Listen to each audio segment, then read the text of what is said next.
Hey guys, today what we are going to do is we're going to be weeding the garden. It is in really bad shape right now. A lot of weeds sprung up. I think it's all the rain and how everything's getting warmer. It's the tendency of spring, right? So I'm going to flip the camera around and I'm going to show you what we have going on in here. There's a happy bumblebee that just buzzed in here. Okay. Here we have our garlic, and I'm actually kind of shocked that it came up because we didn't really plant it, and it's like in these nice little rows and things, and I don't know how that happened. It must have been like God planted it essentially, because I mean it looks like it's doing quite well. We did have garlic there, but we did not plant bulbs last fall. This is where my carrots are, and that's going to be where I spend a lot of time today, where I'm going to be mostly focusing before Abigail wakes up from her nap, is on these carrots because it needs to be weeded and they need to be thinned. Over here we have our onions, and they all need long rows of onions that need to be dealt with. Here we have some beet greens coming up. We have a few of those going on. We're excited to eat the greens from those. I don't think the bulb or the root's going to be very good.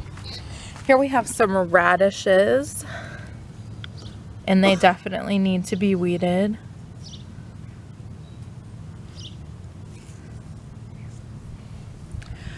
And over there is supposed to be beets, but it just looks like grass. So, not too thrilled with that situation. I can see right here are some beets coming up, and they're really crowded, so I'm going to have to knock a bunch of those out. But I mean, this is just like needs dealt with big time. Lettuce is doing pretty good and doesn't really need much. And then my kale, I'm letting it go to flower. And my hope is that I will be able to collect seeds from this, because it's red Russian kale. It did really well here. And I would like to plant more of it, but it kept on wanting to bolt, so I figured I would just let nature happen and let it bolt and let it go to seed. You can see a happy little bee there.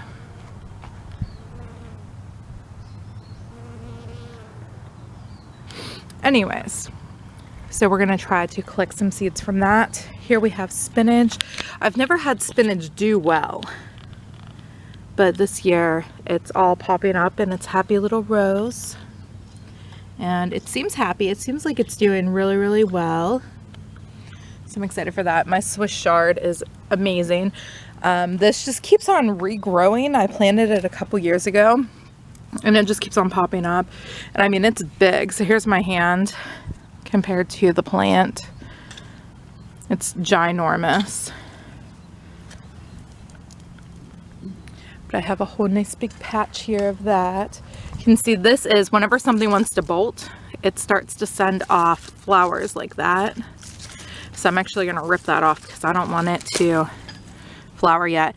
And if you don't want something to flower and bolt, if you want to still harvest from it, just pull that flower portion off. I might need to cut this way down because I see more parts in here that make me think that this one's going to really try to go. I think here's another one that wants to bolt. So I'm just going to take that and rip it off. That's that. What else do we have going on? Cabbage. So we have these cabbages are ones that we planted from starts that we bought. And we have, what, like 12 of those. And then, do we have any cabbages coming up? This looks like a cabbage. So these are the ones we started from seed, just direct sowed into the ground. And we have some of those coming up This, I'm almost afraid to weed it too much through here until we see everything coming up. And then lastly, we have potatoes. This is gonna be so choppy. Lastly, we have potatoes, and they're over here. And we have a couple rows of these. So I feel like we're getting to the point where we need to fill these in and cover them with dirt. You can see how nice and long those rows are. And we have 2 of them. We did plant sweet potatoes over here, but a rabbit came in and ate the sweet potatoes, just dug it up and ate it. So those are done.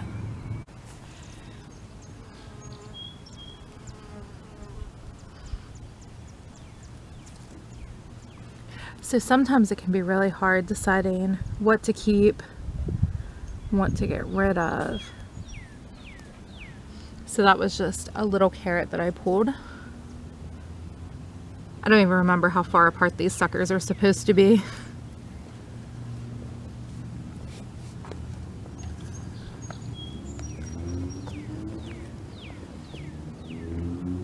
If I remember right, whenever I planted these, I tried to plant them so that they would be far enough apart that I wouldn't really have to pull anything.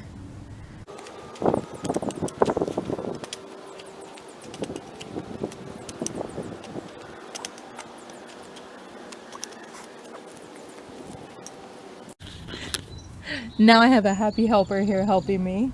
Thank you, Annika. You're welcome.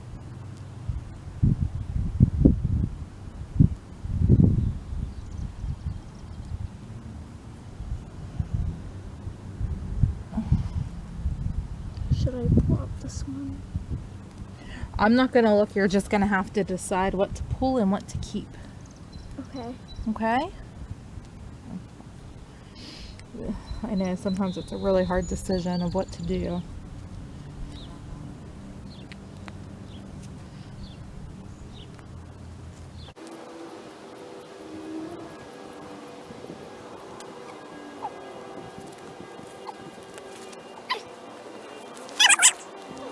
Okay, so that part of the weeding is done. I got done with the carrots, and I think that's about all I'm going to do for right now.